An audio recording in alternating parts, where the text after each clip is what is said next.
Jadi saya agak terkejut apabila saya dah mendengar apa ni melalui YouTube komen laporan Al Jazeera berkenaan tentang tindakan kerajaan Malaysia menangani isu parti semasa era PKP.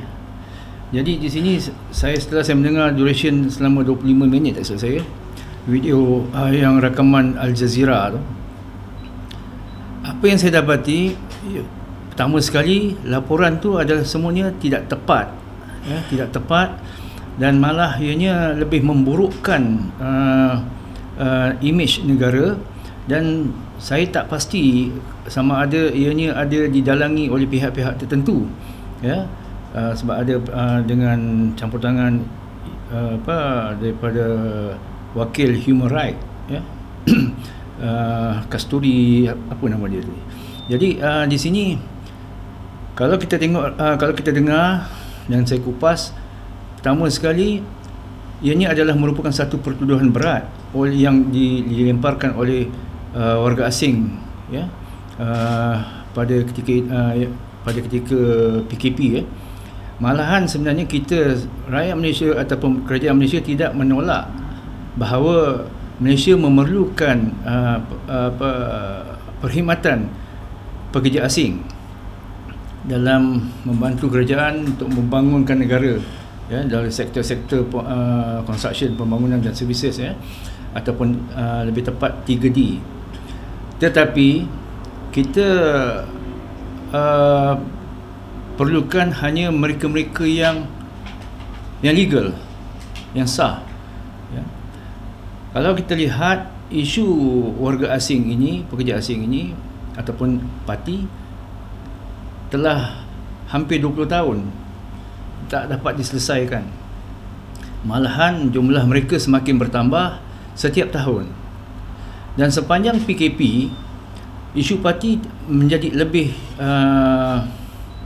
panas, sebab apabila kes pelarian ekonomi Rohingya yang cuba masuk ke Malaysia, dan begitu juga, maka disebabkan dalam usaha kerajaan menyekat penularan wabak COVID-19, jadi kerajaan telah mengambil satu langkah, iaitu untuk memeriksa semua rakyat yang berada di Malaysia, sama ada rakyat Malaysia ataupun rakyat warga asing.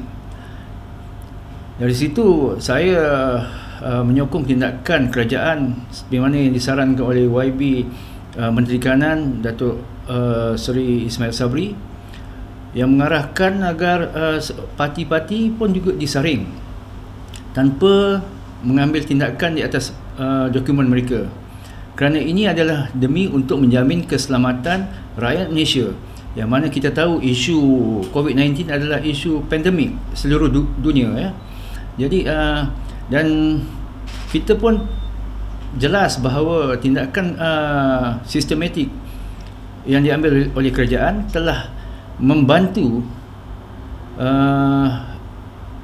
menyekat penularan wabak COVID-19 ini, sehinggakan Malaysia disegani, dan juga tindakan yang dijalankan oleh Ketua Pengarah Kesihatan, dengan langkah-langkah yang diambil serta kerjasama semua pihak daripada frontliners dan juga rakyat Malaysia sendiri, yang begitu prihatin dan amat akur dengan arahan kerajaan, kita telah berjaya menyekat penularan wabak COVID-19. Tetapi bagi kategori kluster parti ataupun warga asing, ianya memerlukan mekanisme yang lain, satu mekanisme menyeluruh. Walaupun sekarang ni kalau kita lihat dalam laporan COVID-19, memang kes-kes yang berlaku adalah daripada warga asing ataupun parti, bukan pada rakyat Malaysia. Jadi saya rasa pihak Al Jazeera sepatutnya lebih bertanggungjawab dalam mewawancara ataupun untuk mendapatkan maklumat sebenar tentang bagaimana Malaysia menangani ataupun mengambil tindakan untuk menangani penularan wabak COVID-19. Bukan mereka mewawancara pihak-pihak yang tidak bertanggungjawab. Ya, di sini saya lihat ada beberapa warga yang telah ditemu ramah, iaitu terdiri daripada warga Bangladesh, warga Pakistan, warga Indonesia, ya, dan ada juga daripada persatuan dan dua persatuan Malaysia, iaitu Persatuan Pasar Borong, Peniaga Pasar Borong, dan juga MESIS. Di sini saya agak terkejut dengan mendengar laporan ataupun komen daripada pihak MESIS sendiri, seolah-olah membayangkan dan menggambarkan bahawa Malaysia mengamalkan atau rakyat Malaysia mengamalkan atau begitu resis kepada parti. Itu adalah salah. Sebab saya sebelum ni ada mengeluarkan kenyataan bahawa rakyat Malaysia dan kerajaan perlu bertindak tegas kerana kedaulatan dan isu kemanusiaan adalah berbeza, dua isu yang berbeza. Kedaulatan negara, undang-undang negara perlu dimartabatkan. There is no compromise actually.